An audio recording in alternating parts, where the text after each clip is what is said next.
So, it's been a while since we've had a solid new extraction shooter that isn't Escape from Tarkov.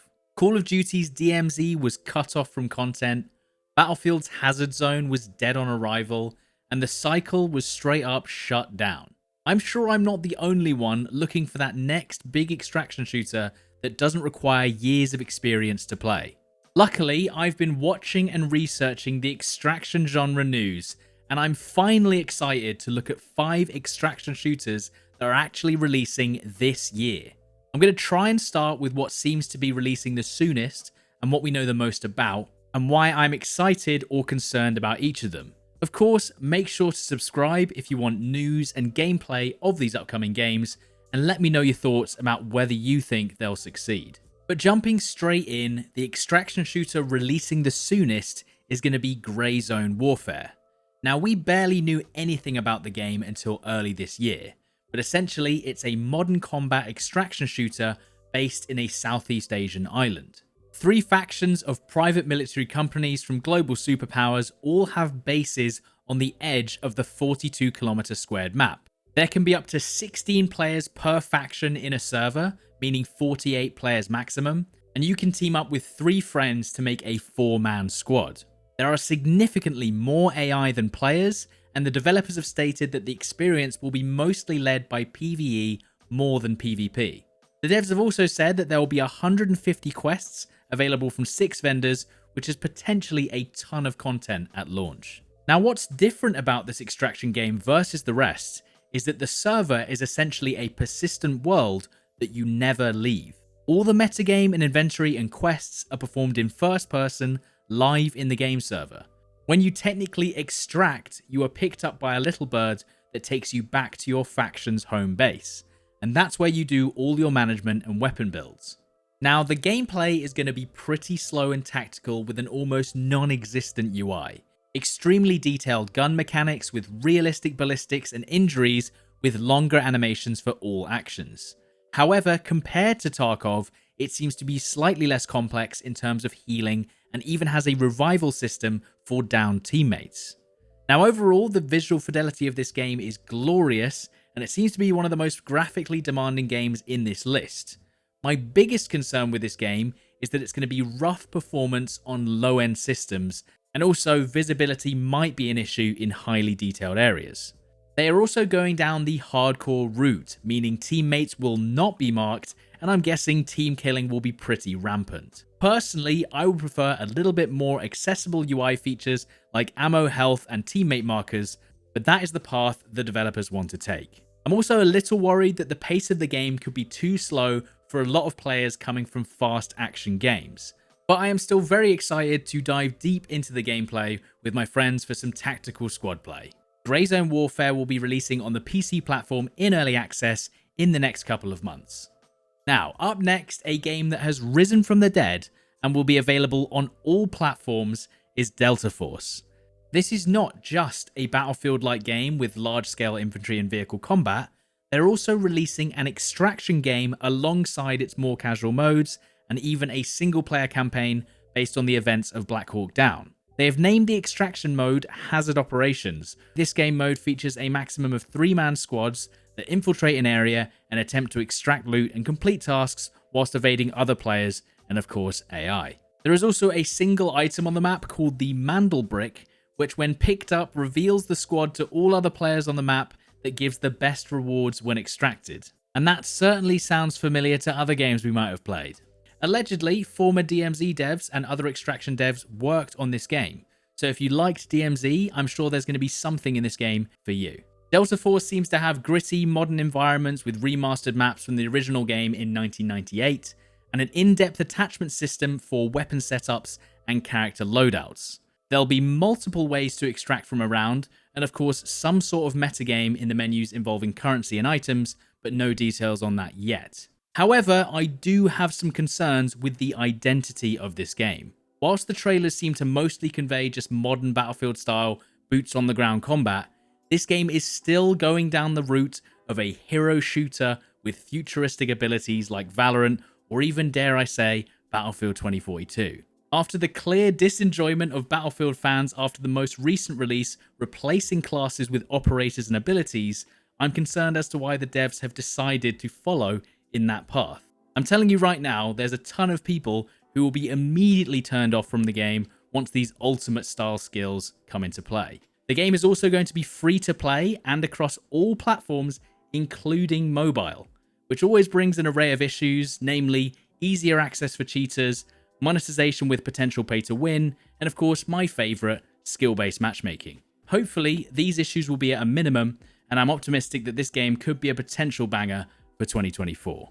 Now, third on my list of extraction shooters is The Division Heartland, and this actually has an announcement date for a beta on June 27th. And it's another game available across all platforms except mobile, and is also listed as a free-to-play game from a AAA developer.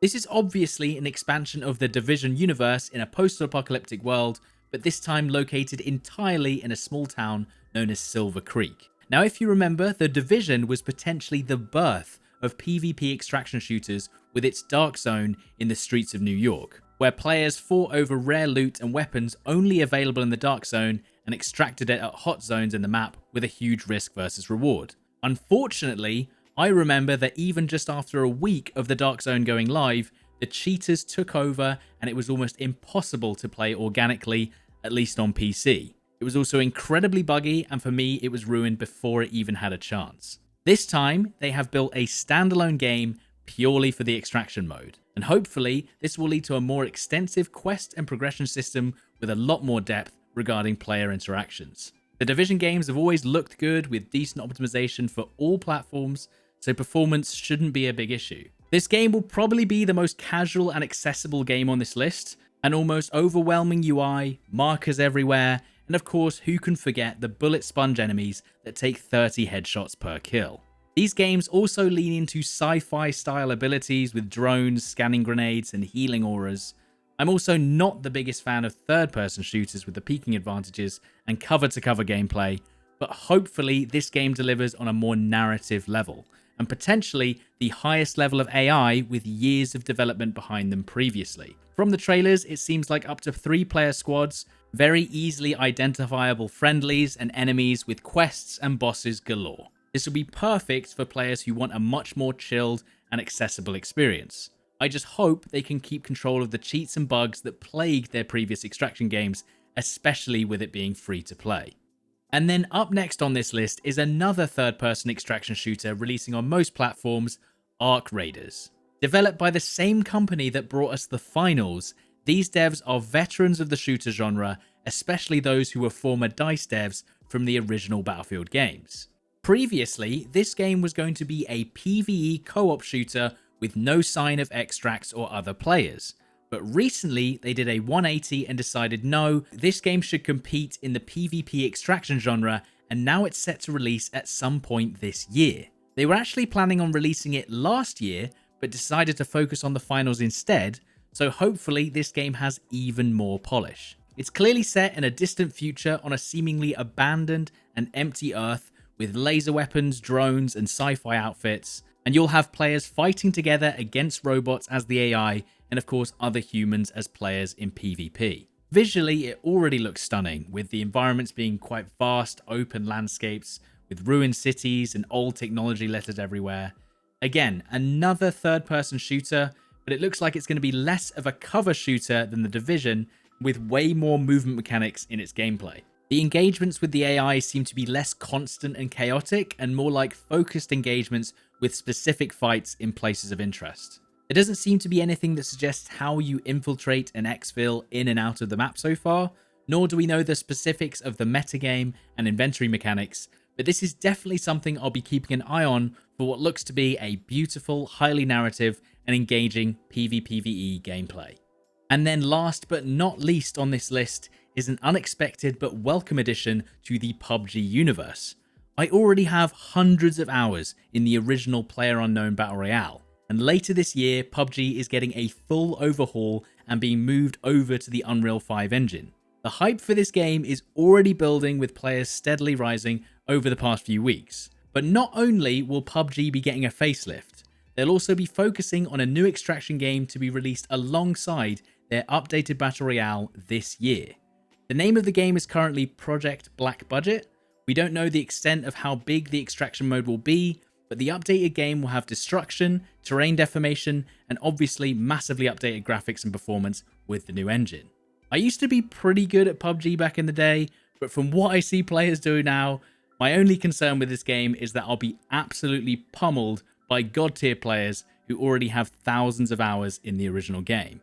Maybe the gameplay will be different enough to be on a level playing field at launch, but I definitely think this game is going to be one, if not the most popular game on this list, especially if it ends up being free to play like its Royale counterpart. I know regardless of all this, me and my friends are going to have a good time playing it once it releases if the predecessor is anything to go by. So these are the 5 most prominent extraction shooters that I've seen so far being released in 2024. If you guys have any other extraction games that are releasing this year that I missed, please let me know in the comments so we can all check them out as well. And let me know your thoughts about the games that I mentioned. And of course, subscribe if you want to keep up to date on news and gameplays for these games in the near future. Extraction shooters are like the next evolution of Battle Royale games, and I can't be the only one that is just waiting for the right game to really keep me engaged longer than a couple of weeks. Thanks for watching, and I'll hopefully see you again soon. Cheers.